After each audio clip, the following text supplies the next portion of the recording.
Bem, olá, meu nome é Gabriel Brasileiro e esse daqui é uma apresentação da disciplina de Antropologia Filosófica,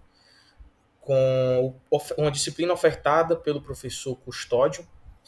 E o objetivo dessa apresentação, como o próprio professor Custódio sugeriu, é ser um portfólio do que nós vimos na sala de aula durante o curso, né, de Antropologia Filosófica.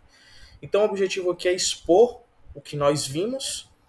E desse modo a gente vai ver aqui todo o itinerário que foi feito pelo professor Custódio. Boa parte foi baseada no livro do Lima Weiss, que leva esse mesmo nome, Antropologia Filosófica.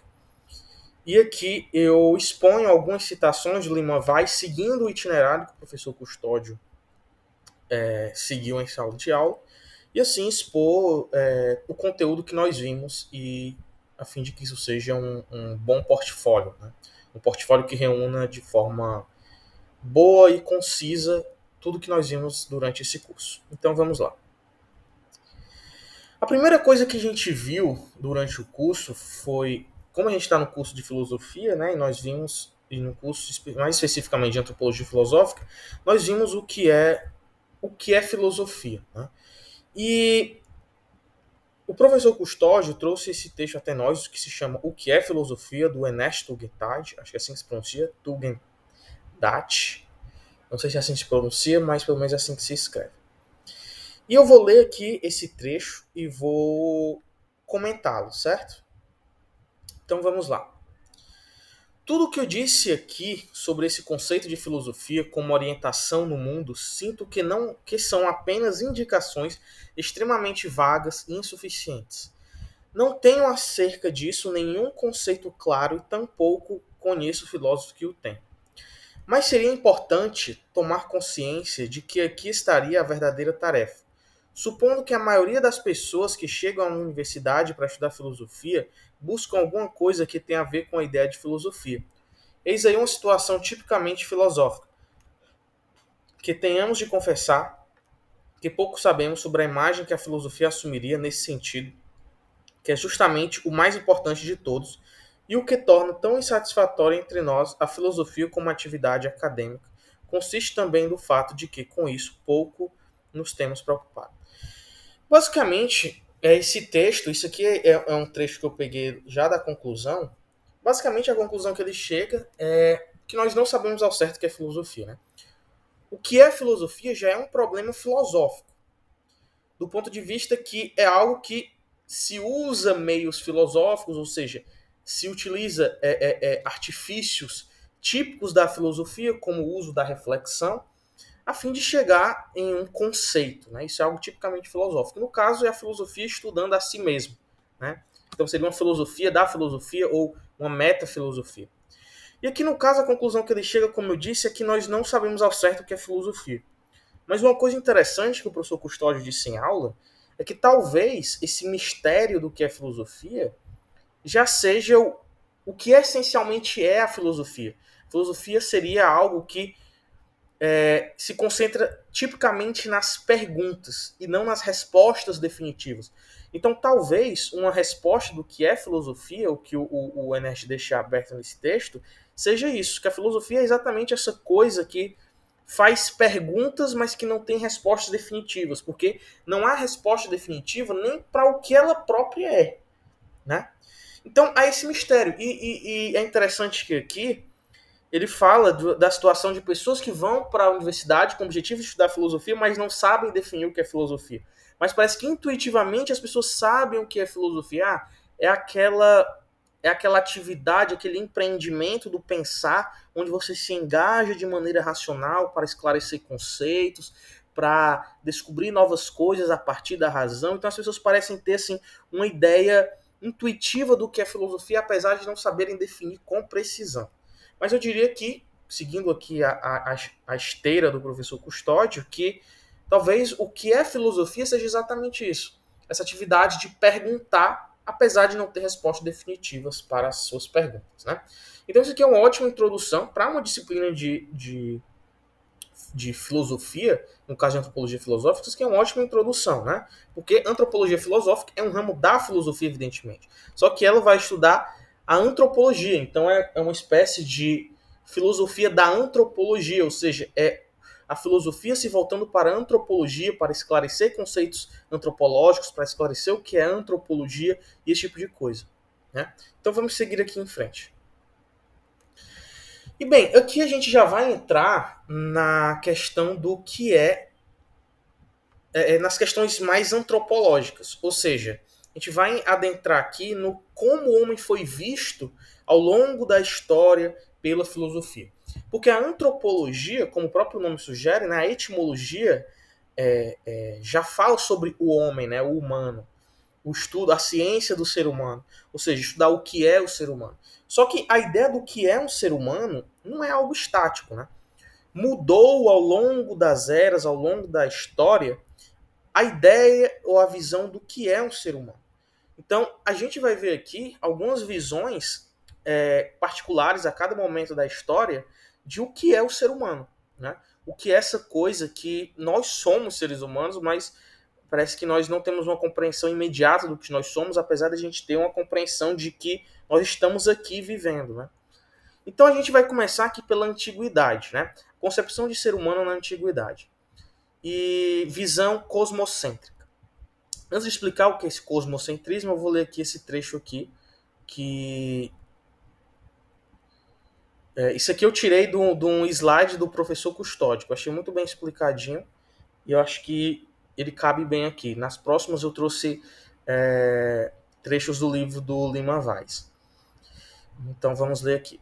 A concepção clássica antiga de ser humano é dita cosmocêntrica porque o ser humano era concebido como parte do todo e ordenado pelo mesmo princípio, arqué, que servia de ponto de partida, de sustentação e de chegada de todo o processo racional.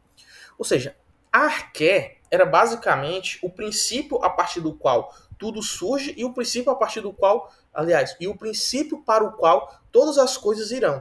Ou seja, é o princípio que rege tudo, né? Então você vai ter o que essa arqué. Então você vai ter filósofos pré-socráticos falando que arqué é o fogo, tudo é fogo, arqué é água, então tudo é água, arqué é o ar, então tudo é ar. Né?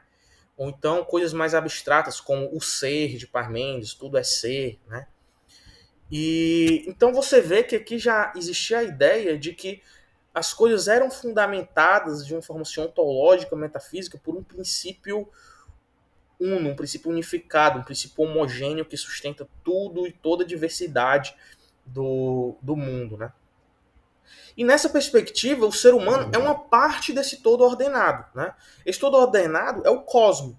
O cosmo é exatamente isso, é essa ordem que é mantida por um princípio unificado. Né?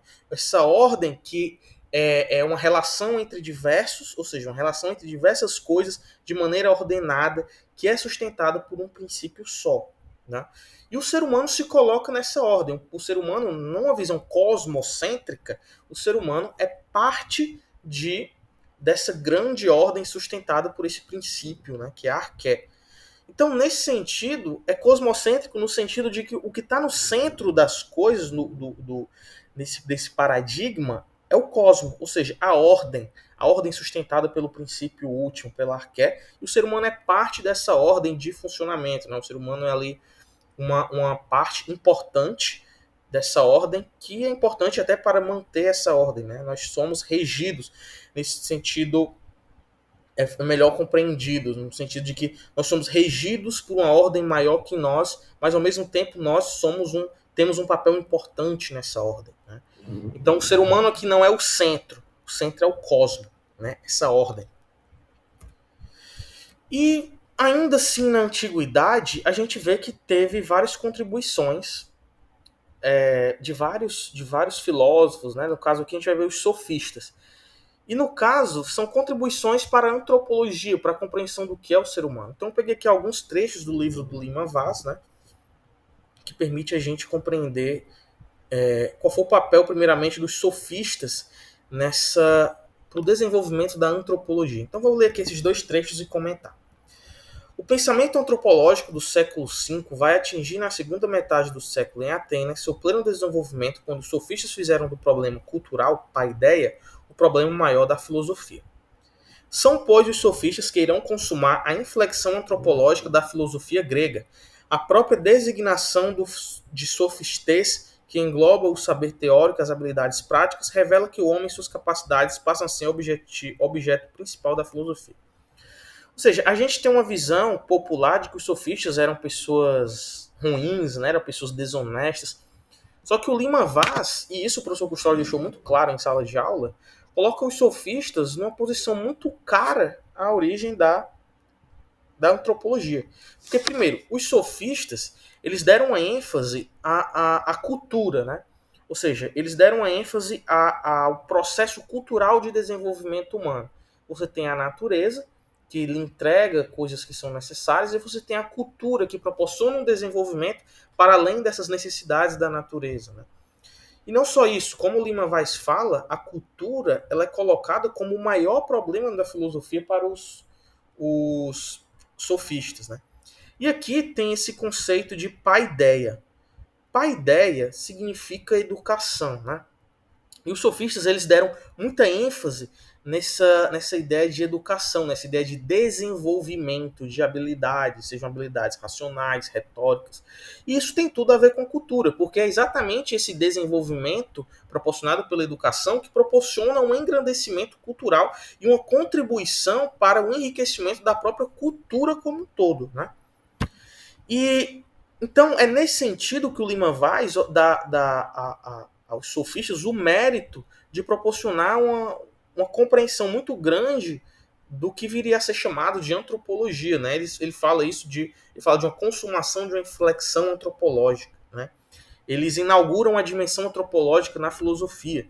Eles dão uma maior ênfase às habilidades práticas, eles dão uma maior ênfase às capacidades dos seres humanos. E isso é algo muito importante, porque se a antropologia é o estudo do ser humano, e os sofistas colocaram o ser humano ali num papel importante, então eles deram realmente essa inflexão antropológica que fala o Lima Vaz.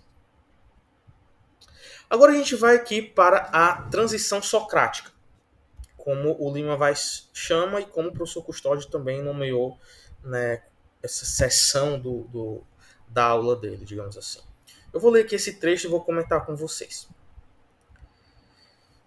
Na visão socrática, o humano só tem sentido e explicação se referido a um princípio interior ou a uma dimensão de interioridade presente em cada homem, e que ele designou justamente com o antigo termo de alma, psique. Eu acredito que aqui saiu mal formatado, né? Porque não era para ter um i, era para ter aqui um parêntese, mas enfim. Mas dando-lhe uma significação essencialmente nova e propriamente socrática. O que é, pois, a alma para Sócrates? Talvez o caminho mais seguro para nos aproximarmos desse conceito socrático que tão decisivamente irá influir na história da cultura ocidental seja aquele que acompanha a evolução da ideia de arete, excelência ou virtude. Desde a excelência física e a coragem nos heróis homéricos, até a excelência como habilidade aprendida segundo regras dos sofistas. A alma, segundo Sócrates, é a sede de uma arete que permite medir o homem segundo a dimensão interior na qual reside a verdadeira grandeza humana. É na alma, em suma, que tem lugar a opção profunda que orienta a vida humana segundo o justo ou injusto, e é ela, portanto, que constitui a verdadeira essência do homem, sede de sua verdadeira arete. Algumas partes aqui saíram um pouco mal formatadas, mas deu para entender.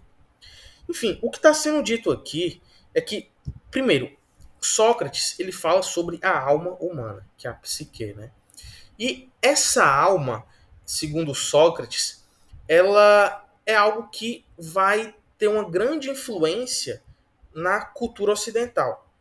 Porque a alma, ela acompanha a ideia de arete, que significa excelência ou virtude. Ou seja, a alma, ela tem certas excelências, certas virtudes que elas buscam, né?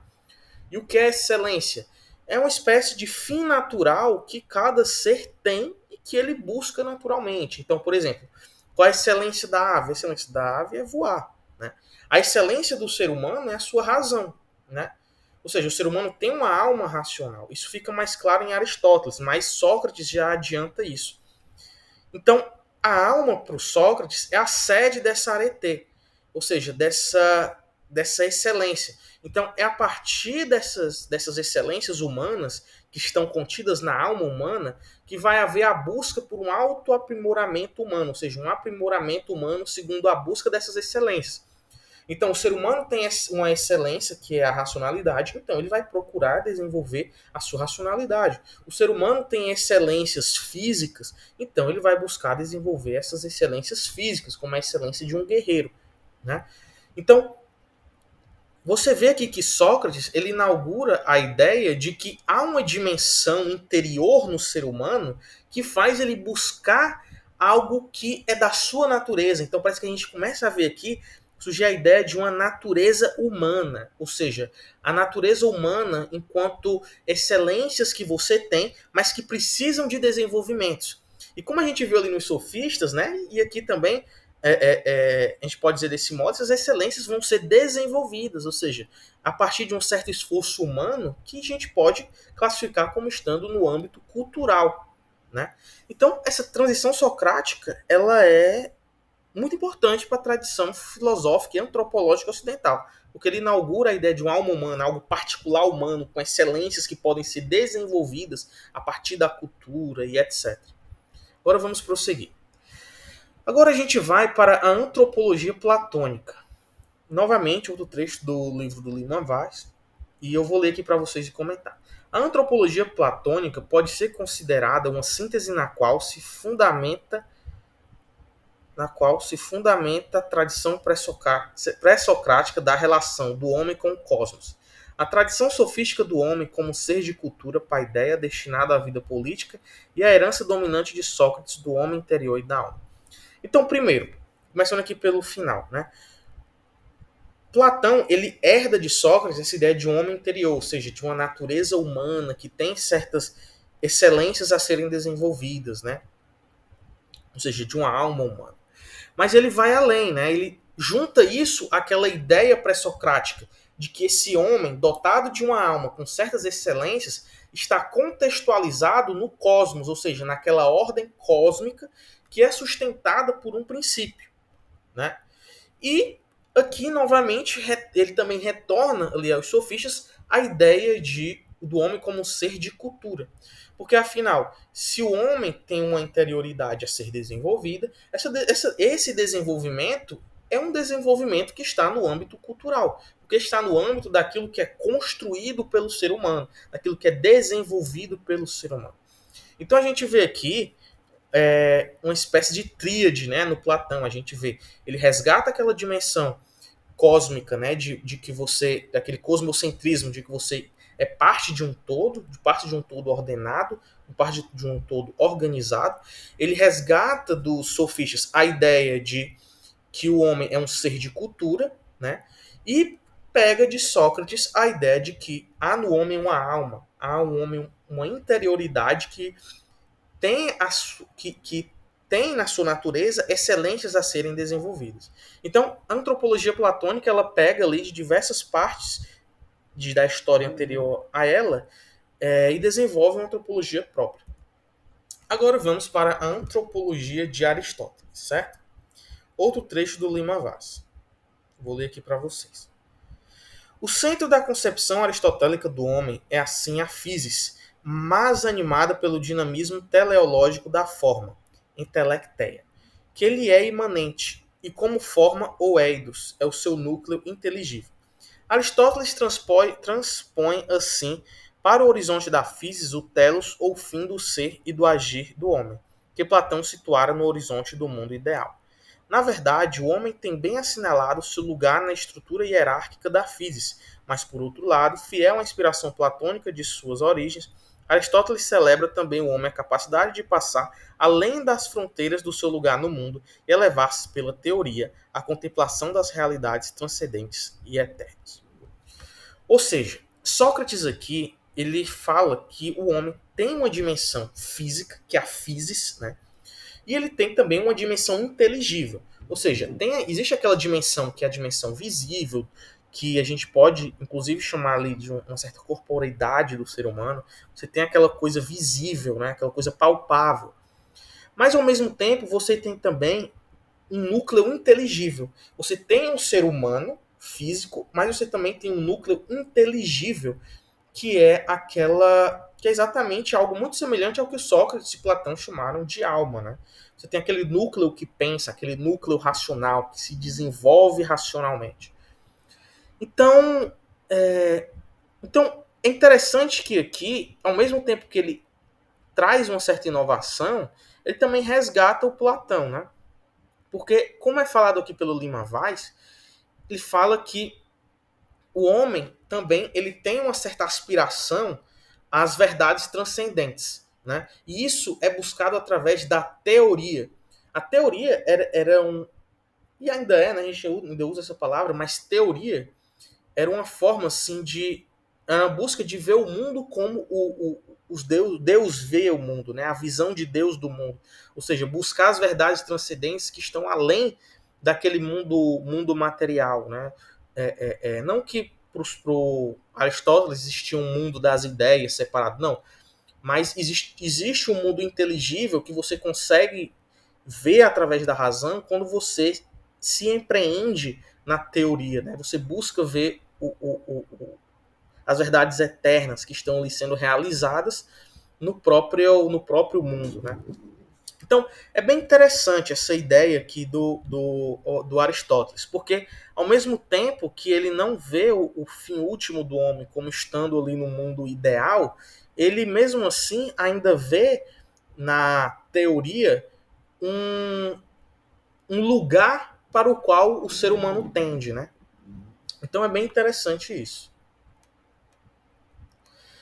Agora a gente vai dar um salto, a gente vai falar sobre a concepção de ser humano no medievo, né? Visão teocêntrica. Novamente um trecho do livro do Lima Vaz, e eu vou ler e comentar aqui com vocês. A concepção cristã medieval do homem prevalece na cultura ocidental do século VI ao século XV, mas seu influxo permanece profundo e, sob certos aspectos, decisivo nas concepções moderna e contemporânea que lhe sucedem. Na verdade, trata-se de uma concepção teológica no sentido especificamente cristão de teologia, mas os instrumentos conceituais utilizados na sua elaboração provêm em grande parte da filosofia grega. A concepção cristã medieval do homem procede assim de duas fontes: a tradição bíblica vetro e neotestamentária e a tradição filosófica grega.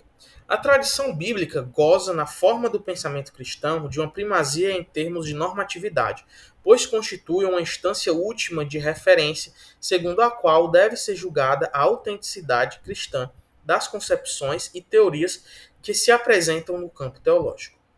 Compreende-se assim que uma tensão permanente se estabeleça entre a tradição bíblica e a tradição filosófica. E essa tensão que oferece um fio condutor para se acompanhar a evolução do pensamento cristão, particularmente no domínio da antropologia.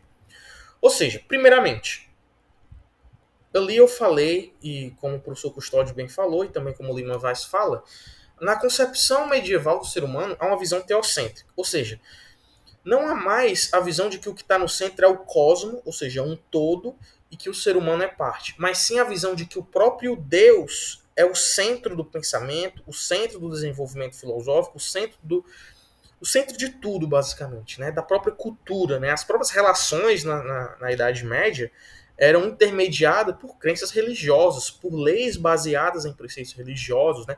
Por instituições religiosas e etc.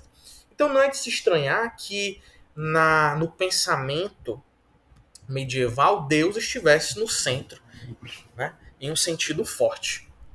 Então, uma coisa interessante aqui é que o Lima Vaz fala que na Idade Média, por havendo confirmando essa visão teocêntrica da Idade Média, havia ali duas fontes, né, digamos assim. Havia a tradição bíblica, né, e a tradição filosófica grega. Porque a gente viu na Idade Média, por exemplo, Santo Tomás de Aquino, utilizando a filosofia grega, né, para se engajar na explicação de conceitos teológicos, como, por exemplo, a própria existência de Deus, por Tomás de Aquino, é explicada através de conceitos da filosofia grega.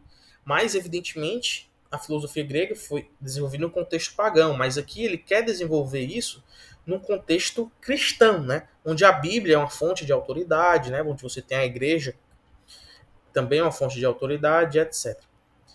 Então, então você nota que Deus está no centro, né? Porque a busca por verdades religiosas, verdades que estão na Bíblia, mas se utilizando também preceitos filosóficos, né? Então, aqui o campo teológico ele é extremamente importante, extremamente caro a esse período. Então você vê que Deus é colocado no centro justamente por isso, né? Porque você tem uma tradição bíblica fortíssima e uma tradição filosófica que busca fundamentar, né? Que busca justificar, explicar aquilo que a tradição bíblica fala. Então, essa visão teocêntrica é basicamente isso, né? Deus é colocado no centro de tudo, até do pensamento, né? A exemplo de Tomás de Aquino, como eu falei. Então vamos prosseguir. Concepção do ser humano na modernidade, visão antropocêntrica. Humanismo. Né? Porque eu vou falar aqui do humanismo e do racionalismo. Então vamos começar aqui primeiro pelo humanismo. Né? Eu falei ali que essa é a concepção de ser humano na modernidade que inaugura uma visão antropocêntrica, ou seja, o ser humano no centro. Mas vamos entender melhor aqui lendo esse trecho aqui do Lima Vaz. Na ordem das ideias, a civilização da Renascença, ou seja, do período do Renascimento, veio a ser conhecida como Idade do Humanismo. Esse termo tem aqui uma conotação peculiar. Indica, ao mesmo tempo, uma nova sensibilidade em face do homem e a redescoberta e exaltação da literatura clássica, sobretudo latina, considerada a mais alta expressão dos valores preconizados pelo humanismo e o mais apto instrumento para elevar o homem à altura de sua verdadeira humanidade, Homo Humanus. A civilização da Renascença foi a primeira civilização do livro impresso, e essa característica influiu decisivamente na difusão da ideia humanista. Ou seja, na Renascença houve ali uma valorização muito grande das produções humanas, né? Então houve ali um resgate muito forte da literatura clássica, né? Houve ali uma busca pela expressão de valores típicos do humanismo, ou seja, valores que valorizam o ser humano em todas as suas dimensões. Então a gente vê aqui um movimento que começa a colocar o ser humano no centro, né? Deus aos poucos vai sendo retirado do centro do pensamento e é o próprio homem que vai sendo colocado no centro do pensamento. Porque aqui, deixa eu só retornar aqui, porque aqui na visão teocêntrica, o homem ele é entendido como subordinado a Deus, né? Então, a visão antropológica nesse caso é o homem como um ser subordinado a Deus, subordinado à providência divina, subordinado à própria vontade de Deus, né? Então, aqui o homem não é o protagonista. O homem aqui, ele é importante, né? Ele é importante na providência de Deus, só que ele não é o protagonista nessa ideia, né? Ele é como se ele fosse o personagem de um livro e Deus fosse o escritor. Mas agora aqui no humanismo, o homem começa a ser colocado no centro, né? O homem começa a se tornar o protagonista do próprio pensamento, devido a essa grande valorização de valores humanos, de obras humanas. E depois do humanismo, evidentemente que o Lima Vaz ele trata isso daqui de forma muito vasta e muito detalhada, e não daria para ser tão detalhista aqui. Então, pegar esses dois momentos aqui, do humanismo e do racionalismo, são importantes para entender a visão moderna, ou seja, a visão antropocêntrica do ser humano. Então eu vou ler esse trecho. É um trecho bem breve do que ele fala do Descartes, ele fala bastante coisa, mas vamos ler aqui. É com René Descartes que a antropologia racionalista encontrará sua expressão paradigmática, de modo a se poder falar do homem racionalista como do homem cartesiano. Eu peguei esse trecho aqui apenas para representar tudo que ele fala, né? Porque o que o Lima vai falar é que o Descartes ele inaugura uma nova forma de pensar, um novo método. É basicamente um método que parte da própria razão humana para se chegar a conclusões gerais sobre diversas coisas. Então você tem, por exemplo, no método Descartes, que é aquele método que ele duvida de tudo e ele quer partir de algo que ele não pode duvidar, que é a própria existência, né? Então ele fala, penso, logo existo. Porque se ele duvida de que ele existe, quem está duvidando? Então é impossível duvidar da própria existência. Então, você vê que esse tipo de pensamento, ou seja, isso é uma espécie de axioma, princípio, ou seja, a própria existência do eu, não a existência de Deus, mas de um eu, é o início de todo edifício filosófico, né? De todo sistema filosófico. Então você já vê aqui, filosoficamente, o homem sendo colocado no centro, né? Esse eu que é o próprio axioma do sistema. E o Descartes, e esse método do Descartes vai ser paradigmático, porque ele vai influenciar vários outros filósofos que vieram depois dele, né? Por exemplo, você vai ter o Kant. O Kant, ele vai dar uma importância muito grande para o ser humano, né? Tanto que o alvo de estudo do Kant é o próprio eu, né? Ele quer entender essa coisa que raciocina, né? Então ele vai falar das categorias do entendimento, ele vai falar das intuições puras, ele vai explicar como acontece todo itinerário para que seja produzido um conhecimento. Então, a preocupação do Kant ali é o próprio ser humano e suas próprias e as suas próprias condições de possibilidade de conhecimento, né? Porque para o Kant, nenhum mundo é algo que existe de forma totalmente independente do ser humano, né? Existe para ele o númeno, que é aquilo que nós não podemos conhecer, a coisa em si. Mas aquilo que conhecemos já é produto de uma atividade humana.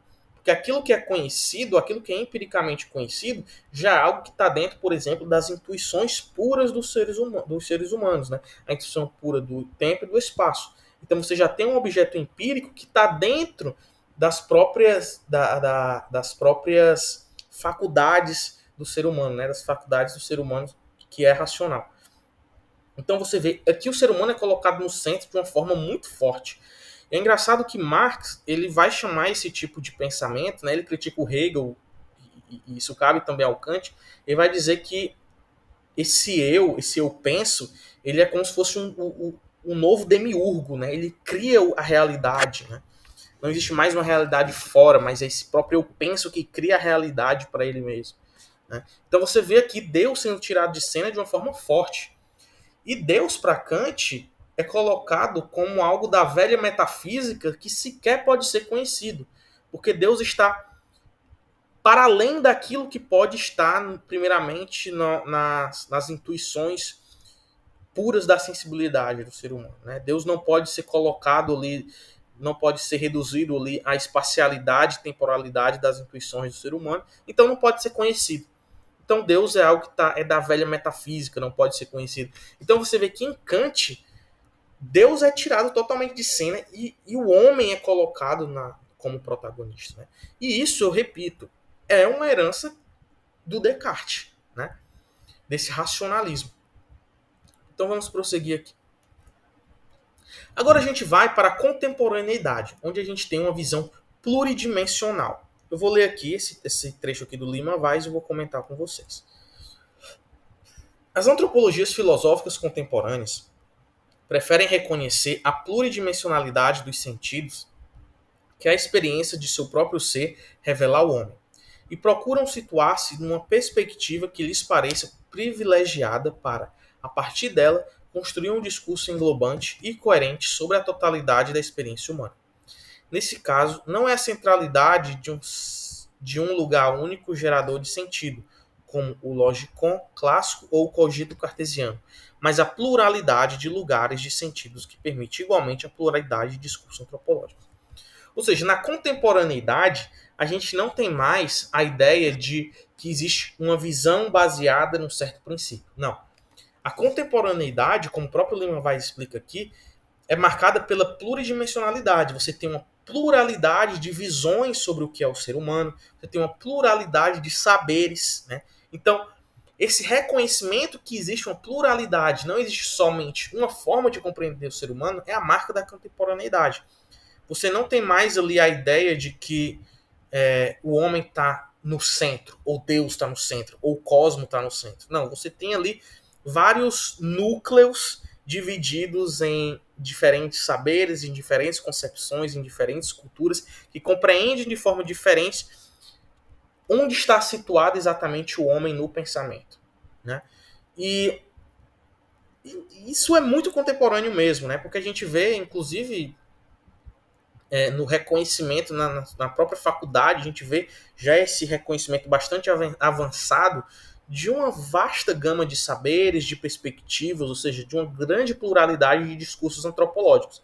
Não existe só um tipo de discurso antropológico, né? Só existe um discurso antropológico, Deus está no centro e o homem é um personagem que é escrito por ele. Não. Existem vários tipos de visões diferentes. Agora, eu vou trazer aqui, porque o professor Custódio comentou, e o Lawrence Puntel é um autor que eu já li algumas coisas, né? Já li esse livro do Manfredo, do professor Manfredo, que eu vou citar agora. E o professor Custódio trouxe ele, e eu acredito que a ideia do Lawrence Puntel é uma ideia que traz uma visão antropológica do ser humano, né? Uma visão contemporânea, né? Que coloca a linguagem no centro. Né? Vamos ler aqui esse trecho aqui do livro do professor Manfredo a fim de entender. As duas dimensões mencionadas, a linguagem, mundo vivido, e o mundo objetivo, ao se distinguirem, também se relacionam uma à outra. Essa distinção e essa relacionalidade mútua pressupõe como base uma unidade fundamental ou originária que abrange os polos distintos e possibilita a diferença e a relacionalidade entre eles. Pode-se aqui chamar a unidade abrangente de mundo, com M maiúsculo, como faz Punter. Mundo é então aqui entendido como a dimensão que abarca a dimensão do mundo vivido e o mundo objetivo, como totalidade dos entes objetivos. Ou seja, o que é que ele está falando aqui?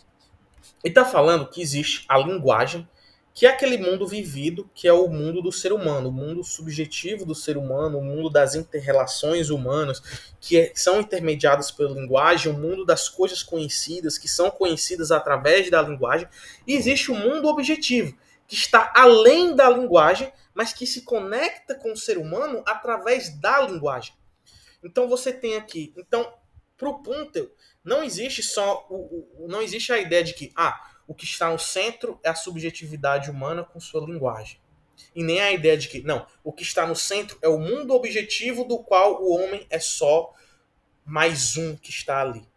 Né? Não, para ele o que existe é um mundo com M maiúsculo que é resultado exatamente do mundo vivido a partir da linguagem humana com o mundo objetivo. Então você tem a dimensão do mundo objetivo, ou seja, aquele mundo que nós conhecemos como estando além da linguagem, e nós temos o mundo vivido, que é o mundo que nós nos relacionamos e conhecemos através da linguagem. E o mundo objetivo, ele chega até nós através da linguagem. Então há uma conexão aqui entre o mundo objetivo e esse mundo subjetivo, o mundo da linguagem, né? E não existe um mais importante que o outro. A importância aqui está no todo, que conecta as duas coisas. E essa conexão, ou seja, essa interconexão, ela é o mundo com M maiúsculo e é isso que está no centro. Então, para o Puntel, não é que o ser humano esteja no centro. O ser humano é importante, mas o ser humano ele é parte dessa dimensão. Entende? O que é o mais importante é o mundo com esse M maiúsculo, do qual a dimensão humana é uma parte importante, porque ela se conecta com o mundo objetivo e forma essa grande interconexão. Então, o que está no centro aqui, a gente pode dizer, é a própria interconexão, é a própria totalidade. Ou seja, a totalidade entre a dimensão humana e a dimensão do mundo objetivo. Né? Isso ele vai chamar de uma linguagem maximal. Por quê? Porque para nós conseguirmos falar sobre o mundo, ele precisa ser inteligível, ele precisa ser colocável em palavras. Então parece que existe uma linguagem que ela é maior que todos nós, que permite que a nossa própria linguagem seja articulável, né? Então, aqui o que é colocado no centro é a própria linguagem, digamos assim, mas não a linguagem, nossa linguagem no sentido de apenas ser nossa linguagem falada, mas essa grande linguagem no sentido de um mundo que é inteligível, um mundo que é falável, que já tem, de certo modo, um sentido próprio, que apenas se conecta com a nossa linguagem, né? E essa é a ideia do Punter. Agora, categorias antropológicas, né? Essas categorias antropológicas a gente também vê no Lima Vaz. Eu vou comentar de um por uma, que a gente também viu na aula do professor Custódio, e eu vou comentar cada um a fim de que a gente entenda. Né? Essas categorias antropológicas são categorias que fazem parte ali do ser humano, né? Categorias que marcam a humanidade, digamos assim, a humanidade do humano, né? A essência humana. Então, primeiro, a corporeidade e o corpo, né? Isso é intuitivo. O ser humano é marcado por um corpo, né? Talvez a coisa mais imediata do ser humano, talvez não, é a coisa mais imediata do ser humano, é o seu corpo. O seu estar aí no mundo é marcado primeiramente pelo seu corpo. E é através do corpo que o ser humano se articula na sociedade em várias dimensões, da dimensão religiosa até a dimensão sexual. É o corpo que intermedia tudo isso, né? E você tem a totalidade, o espírito, né? Essa totalidade, esse espírito, ele marca uma abertura que o ser humano tem para se desenvolver. Porque o ser humano, apesar de ser uma totalidade, ele não é completo no sentido de ele é completo e se tornou fechado. Ele tem uma totalidade, ele tem uma certa completude, mas é uma completude aberta ao novo, ao desenvolvimento, né? E isso é uma marca também dos seres humanos, né? A gente não é simplesmente um corpo que está aí jogado, não. A gente é uma totalidade, um espírito que busca um desenvolvimento, que busca melhoras, que busca várias outras coisas para além do nosso estado atual, né? Agora, subjetividade e intersubjetividade.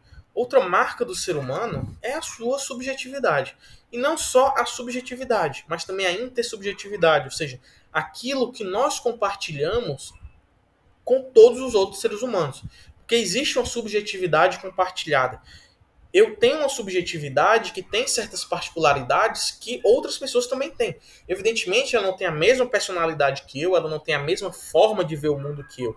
Mas ela tem uma subjetividade tal como eu tenho, né? Essa coisa mais genérica, essa coisa que parece intangível, mas que está lá. A gente consegue compreender a nossa subjetividade e ela é partilhada por todos os seres humanos. A alteridade, outra forma de falar seria uma maneira de falar sobre alteridade seria falar de outraridade, né? O outro. Ou seja, essa ideia de que, primeiro, nós nos reconhecemos como indivíduo porque nós reconhecemos que existem outros que tornam possível a gente se particularizar. Porque se a gente vivesse num mundo onde a gente não se relaciona com mais nada, pareceria que a gente é um cosmo fechado. Mas não, na medida que a gente se relaciona com o outro, a gente percebe que nós somos apenas um particular. Né? E essa alteridade que marca o ser humano, ela é importante para todas as relações, porque toda relação é marcada pela alteridade, a sociedade é marcada pela alteridade, as relações sociais é marcada pela alteridade, pelo reconhecimento de que há um outro, e esse outro é o que me permite reconhecer também como um indivíduo. E a próxima categoria é a transcendência. A transcendência é a categoria que ela se relaciona bastante com a categoria da totalidade. A transcendência é essa ânsia do ser humano que, na medida em que ele é aberto a se desenvolver, aberto à mudança, o ser humano sempre está em busca de algo para além de si. Ou seja, ele quer sempre, nós no caso, queremos sempre ir além do status quo no qual nós estamos. Nós não nos contentamos em estar parados, né? Nós não nos contentamos primeiramente em ser simplesmente um ser natural que vai vegetar, viver e morrer. Não. Nós buscamos uma transcendência e além, né? Além disso, né? E aqui entra a questão cultural. Porque a cultura já é uma transcendência em relação ao mundo estritamente biológico. Então a cultura já é uma transcendência. E agora a gente vai falar da praxis. A praxis é exatamente a prática, é a atividade, é aquilo que marca o ser humano quando ele age para sobreviver, age para viver. A ação, a atividade é algo que marca a nossa humanidade. Né? Nós não somos vegetativos, nós estamos constantemente em ação, em atividade, em mudança. Né? E por fim, a última categoria é a da pessoa. A categoria da pessoa eu considero que é a categoria mais complexa de todas essas. Porque a categoria da pessoa, primeiro, é a categoria que nos permite compreender como seres históricos, ou seja, você tem uma personalidade, você é ali um personagem histórico, mas ao mesmo tempo você também é uma pessoa de um ponto de vista metafísico ou até divino, né? Você é uma pessoa enquanto um ser compreensível filosoficamente. Você pode ser compreendido como tendo uma alma racional, um ser que tem uma certa estrutura, mas você também é um ser que vive na cronologia da história, suscetível às determinações culturais daquele momento, suscetível às determinações econômicas, ou seja, você ainda é um ser da história, mas você também é um ser que pode ser compreendido filosoficamente, metafisicamente. Então há ali um cruzamento esses dois seres, né? Um ser vertical, que é esse ser que pode ser compreendido filosoficamente, um ser que pode ser compreendido abstratamente, e do ser concreto, que é do ser histórico, do que você realmente é. Então aqui nós chegamos ao fim da apresentação, né? Eu gostei bastante dessa disciplina. Foi uma disciplina que me apresentou ao Lima Vaz, basicamente. Eu gostei bastante do Lima Vaz. E eu quero assim manter os estudos no Lima Vaz, continuar lendo ele, para aprender cada vez mais sobre a antropologia filosófica. Então é isso. Eu fico contente com essa disciplina que nós concluímos aqui nesse semestre letivo. E eu espero que continuemos com esse desenvolvimento, né, tipicamente antropológico do ser humano, rumo à busca pelo conhecimento. Então é isso. Muito obrigado e até a próxima. Tchau, tchau.